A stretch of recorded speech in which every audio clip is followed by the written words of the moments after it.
Bienvenidos a otro capítulo de Hablemos de Negocios. Hoy vamos a estar charlando con Silvio Leguía de decisiones estratégicas. ¿Y por qué con Silvio? Porque tiene más de 30 años de experiencia en marketing, en exportaciones y liderando equipos comerciales. Y en un momento, hablando de este tema, tomó una decisión estratégica. Dejó la vida corporativa y se dedicó totalmente a ayudar a personas a tomar mejores decisiones estratégicas. Hola Silvio, ¿cómo andás? Hola Lucas, ¿cómo estás? Bien, gracias, un gusto. Che, no, muchas gracias por estar vos acá. La verdad es que viendo un poco tu trayectoria impresionante. Y bueno, te llamaba y quería charlar con vos por este tema de las decisiones estratégicas, ¿no? Y hubo una que vos tomaste luego de 30 años, que fue dejar ahí la vida corporativa y dedicarte a lo que estás haciendo hoy. Entonces, ¿cómo te estás definiendo y cómo fue esa decisión? Bueno, obviamente que son decisiones que no se toman de un día para otro, no es que me levanté una mañana medio chiflado y dije, basta, largo todo y empiezo de vuelta, pero sí, si bien lo fui elaborando durante un año, un tiempito más quizá, una vez que sentís, viste, la convicción, te pica el bichito de lo que querés hacer, es como que tardás un poco más, tardás un poco menos, pero la decisión la tomás. Y un poco tiene que ver con que, como bien dijiste, yo tengo una larga trayectoria, pero siempre como empleado corporativo, o sea, cero emprendedor. Lo mío fue siempre dicho de corporación, distintas empresas, distintos tipos de proyectos, distintos niveles de éxito también, a veces me fue bien, a veces me fue mal, eh, pero después, yo tengo 54 años, es como que me empezó a girar el foco de lo que a mí más me brindaba satisfacción y tenía más que ver con todo lo que era desarrollo del equipo, ver que la gente dé todo su potencial, festejaba más las victorias de por ahí algún miembro de mi equipo que las mías propias. Y además, en simultáneo, yo siempre estuve muy metido en el ámbito académico, doy clases, soy director de carrera en una universidad, y también charlas, capacitaciones, y bueno, eso me fue generando como una demanda del mercado para que dé capacitaciones, haga coaching, incluso asesoramiento de empresas. Y me encontré con que disfrutaba mucho más de eso que de lo que era mi trabajo principal. Y bueno, y ahí fue que dije, se ve que hay algo por acá, empecé a darle forma, a hacer un proyecto, a validarlo, a probarlo en el mercado, hasta que bueno, llegó el momento de dar el salto, que fue hace poquito, hace 8 meses, para ser exacto. No, mirá. Escuchame, dijiste algo que me interesa mucho profundizar, porque yo tengo un punto de vista que no quiero nublar tu respuesta, pero después te lo cuento. Dijiste que en algunos puestos te fue bien y en algunos puestos te fue mal. Sí, ¿Dónde crees que aprendiste más? en los fracasos, lógicamente, Perfecto, perfecto. porque son los que te dan mucho más aprendizaje que los éxitos, que muchas veces los éxitos, como los fracasos, dependen de variables que no necesariamente son controladas por vos. Eh, los fracasos, que obviamente duelen y afectan, muchas veces tienen que ver con cuestiones de que no hubo un encaje con la empresa o se dieron situaciones que no se previeron o no podían dar. Y uno de eso aprende mucho de algo que yo me empecé también casualmente a leer últimamente, que tiene que ver con la filosofía del estoicismo. No sé si escuchaste hablar alguna vez de los estoicos, que dicen mucho de eso. Hay cosas que no podemos controlar, no podemos hacer nada con eso. Enfoquémonos en lo que sí podemos controlar. Y después, bueno, hay una frase famosa de Séneca que dice, que es un estoico, ¿no? Que dice, la suerte es cuando la oportunidad se presenta con la preparación. Entonces, ok, la oportunidad no sabes si se va a dar o no, pero vos tenés que estar preparado para eso. Y eso va muy en línea con mi filosofía personal también. Está bueno. Che, y ahora te estás enfocando en marketing, en desarrollo de equipos, fuertemente trabajando en eso, ¿no?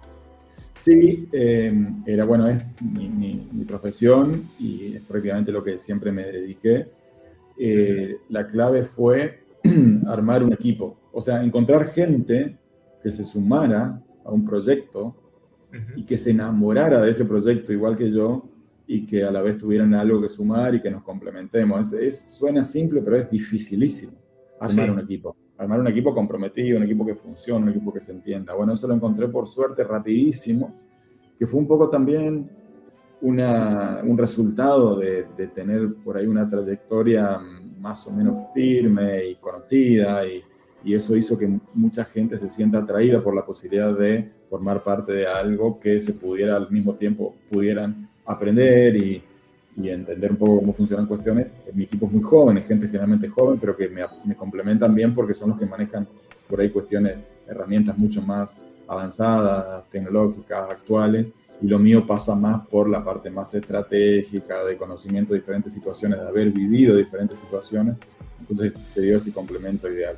Y ahora estamos ahí con la agencia Trending Topics, se llama, brindando servicios a empresas, empresarios, organizaciones de todo tipo, y en ese proceso también donde por mucha planificación que hagas, por mucho análisis que hagas, hasta que no empezás, no vas viendo cosas que recién en la práctica se ven, como qué tipo de clientes querés trabajar, qué tipo de proyectos son más rentables, cuáles son más demandantes y menos beneficios te dejan. Bueno, todo eso proceso se va validando, pero ya en la cancha, digamos. Estamos ahí en pleno, pero muy, muy contentos. Nos va súper bien, tenemos un montón de clientes que a ninguno lo buscamos nosotros, todos vinieron. Así que en este momento estamos en ese proceso. Muy bien. Y hablamos un poco de errores, hablamos de decisiones estratégicas, hablaste de equipo, hablamos de marketing. Si mezclo todo eso en una sola pregunta, ¿cuáles son los errores que estás viendo vos hoy que están cometiendo las marcas? O cuáles son los más frecuentes, digamos, ¿no? Entre tus clientes, lo que ves que no sean tus clientes, pero digo, ¿en qué están fallando? Bueno, mira, primero hay que tener en cuenta que estamos en un contexto difícil. Estamos en una situación con una caída muy fuerte de la demanda en general. Creo que no hay sector hoy que no repita lo mismo, que se les cayeron las ventas, que se les cayó el mercado, que se les caen clientes o los clientes que tienen les compran menos. Y eso genera obviamente una situación de desesperación porque algunos ven hasta en peligro la posibilidad de supervivencia. Eso hace que reaccionen de diferentes maneras, ¿no? Está el que en Argentina en general tenemos el problemita de que nos cuesta mucho el largo plazo, tener una visión de largo plazo, pero no es gratuito, eso es consecuencia de nuestras frecuentes crisis que tenemos y de ser un país tan pendular y tan cíclico. Entonces, es muy difícil hacer planes estratégicos porque a las 2 semanas se te quedó completamente desactualizado. Pero está el que entiende que esta es una situación complicada, muy complicada, pero que es temporaria. Esto en algún momento vamos a salir, en algún momento en un rebote van a cambiar los vientos del contexto, algo, y estoy preparado para cuando eso pase, o simplemente estoy achicando todo, echando gente, cerrando lugares o lo que fuera, y después cuando venga algún repunte, me encuentra de manera que no lo puedo llegar a aprovechar. El que lo ve, el que es muy cortoplacista y cree que este es el fin del mundo, lógicamente recorta gastos de todos lados y obviamente no va a estar contratando una agencia o no va a estar capacitando a su gente o no va a estar invirtiendo porque está en una situación donde tiene que ver cómo hago para no cerrar. Después está el que entiende que, bueno, este es el momento donde tengo que reformular todo. Evidentemente la situación cambió y tengo que ver cómo salgo de esto. Y ahí es donde entiende que hay un mayor valor agregado en buscar asesoría externa o en buscar capacitar al personal para un contexto que hoy no es el mismo de antes. Por ahí la forma que vendían, la forma que trabajaban o cómo funcionaba antes, ahora hay que repensarlo de vuelta. Y ahí es donde estamos más que nada. El error que yo más veo es que cuesta mucho pensar estratégicamente. Directamente se mandan a hacer cosas porque todos hacen. Desde cosas muy simples como decir, redes. No tenía redes, voy a tener redes ahora. Y me pongo a postear como loco. Y no tenés un objetivo, una estrategia, un porqué. ¿Qué buscas con las redes? ¿Qué buscas con cada posteo? No, es hacer tipo a lo loco buscando que eso funcione. O lo que nosotros tratamos de hacer cuando nos vienen a pedir directamente eso, que es lo que sería marketing operativo, digamos, ¿no? Es decir, retrocedamos un poquitito. ¿Cuál es tu situación? ¿Cuáles son tus problemas? ¿Cuál es tu dolor? ¿Qué querés solucionar? Y ahí recién pensemos qué herramientas vamos a usar para eso y cómo las vamos a usar. Y en general, entienden y va por ese lado y nos está dando buenos resultados en ese sentido. Fórmulas mágicas no existen, pero por lo menos ayudamos a que se puedan estructurar mejor. No, pero ahí dijiste algo clave sin decirlo, digamos. La importancia del diagnóstico para la toma de decisiones, ¿no? O sea, que creo que la toma de decisión es una consecuencia de un buen diagnóstico y de hacerse las preguntas correctas para después poder tener un paquete digamos, información analizada para ir recién tomar la decisión, ¿no?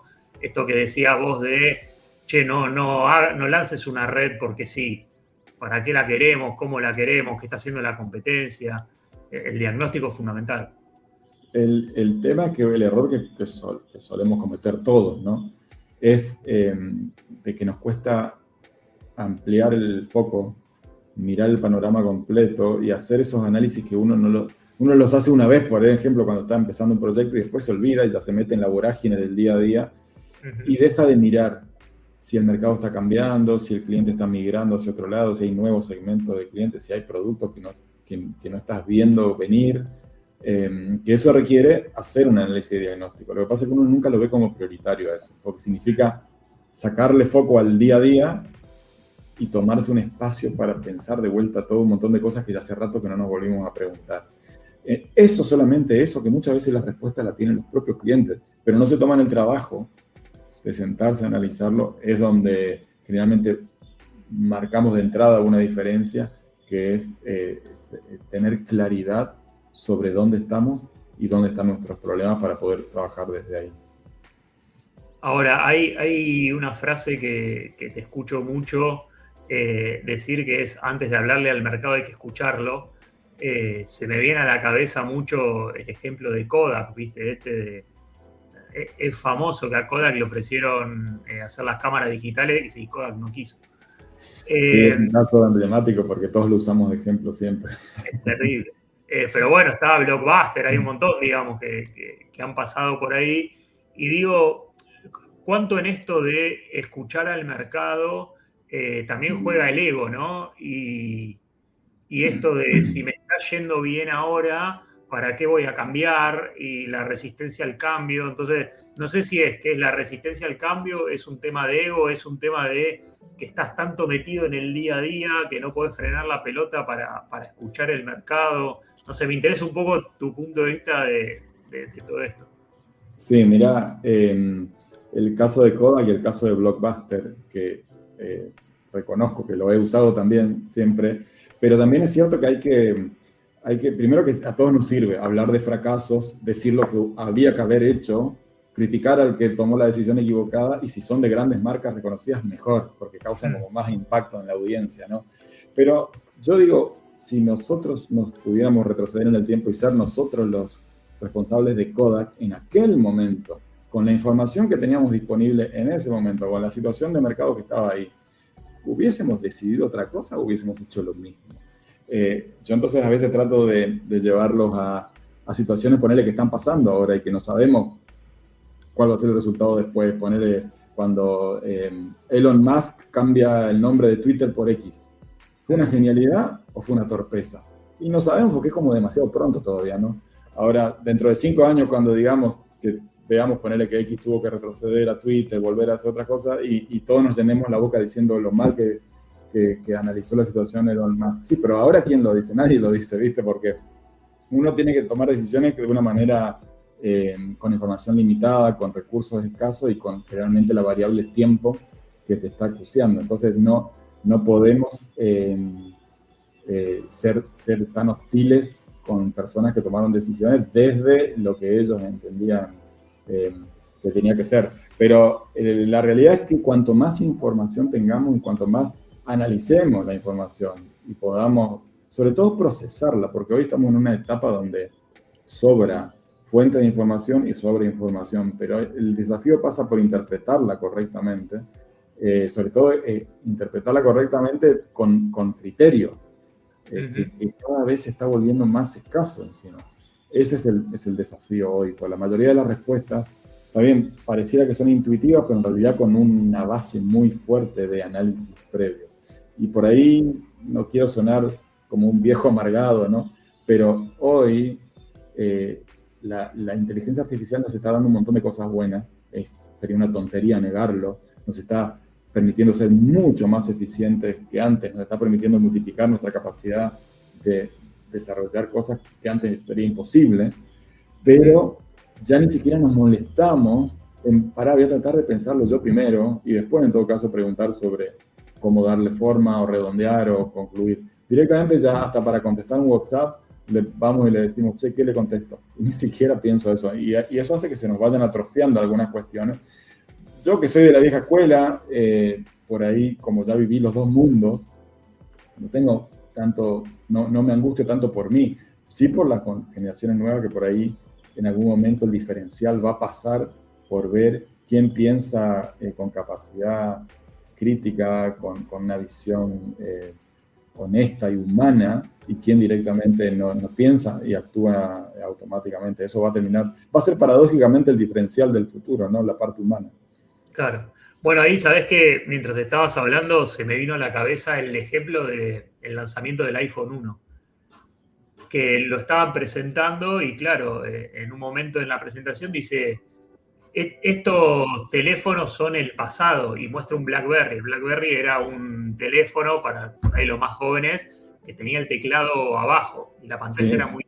Decía, no, hoy la gente lo que quiere es una pantalla grande y que el teclado solo usarlo cuando realmente lo necesitas. Y digo, qué visionario, ¿no? Porque ahí sí fue verdaderamente escuchar al mercado. Sí, me acuerdo que en algún momento nadie imaginó que el BlackBerry podía llegar a desaparecer, y fíjate que ya ni rastros quedan del BlackBerry. Hay generaciones que nunca escucharon hablar siquiera. Y ahí te das cuenta por ahí de lo efímero, incluso los éxitos más grandes, cómo pueden terminar golpeados y nadie lo vio, nadie lo previó. Totalmente. Silvio, en tus 30 y pico años de experiencia que has pasado por todo, ¿cuál fue el mejor consejo que te dieron?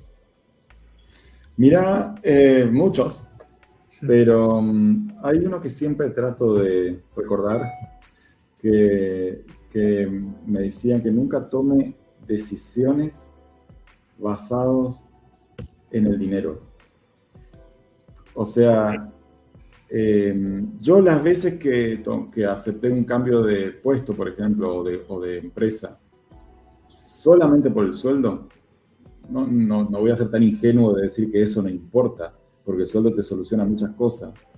Pero después terminás arrepintiéndote de alguna manera. Eso llevado a decisiones de carrera, pero después, o sea, cuando convertís el dinero en el objetivo y no en el indicador que te dice que te está yendo bien, pero que el objetivo en realidad es otro, es como que estás expuesto a equivocarte feo y terminar frustrado. También tiene que ver por ahí con que estoy en una etapa donde para mí el significado, o sea, el tema de tener un propósito pasó a ser muy relevante en mi balanza de decisiones, ¿no? Quizá a los 20 años nunca te contestaría esto, ni a los 30, claro. Porque de hecho, en algún momento yo leí algo que decía que no es lo mismo emprender a los 30 que a los 40, que a los 50, porque lo haces con la energía de los 30, con la energía de los 40, la energía de los 50. Sí, de acuerdo, pero yo le sumaría a eso que también lo haces con la seguridad y con la experiencia y con el recorrido de los 30, de los 40 o de los 50. Lo que quiero decir es que yo a los 40 no me sentía preparado ni seguro para salir a arreglarme por mi cuenta, porque tampoco sentía que yo tenía algo interesante para darle a alguien que quisiera pagarme por eso. Y recién lo sentí muy fuerte a los 50, pero con un objetivo claro, que es tratar de sacar lo mejor el mejor potencial que puede tener una persona, una empresa o una organización. Ese es el objetivo. Si además me pueden pagar mucha plata por eso, bienvenido sea, pero no es lo que busco en esto, ¿no? Sino esa sería la consecuencia. Bueno, Silvio, te agradezco un montón por tu tiempo, muy interesante. A mí el marketing me apasiona, así que me quedaría horas, no quiero abusar de tu tiempo, así que agradecerte por estos minutos que nos regalaste y bueno, nada, nos estaremos viendo pronto. Bueno, no, gracias a vos, disfruté mucho de esto, también agradecerle a tu equipo que son todos súper profesionales y éxitos, estamos en contacto cuando quieras. Dale, mil gracias. Esto fue Hablemos de Negocios.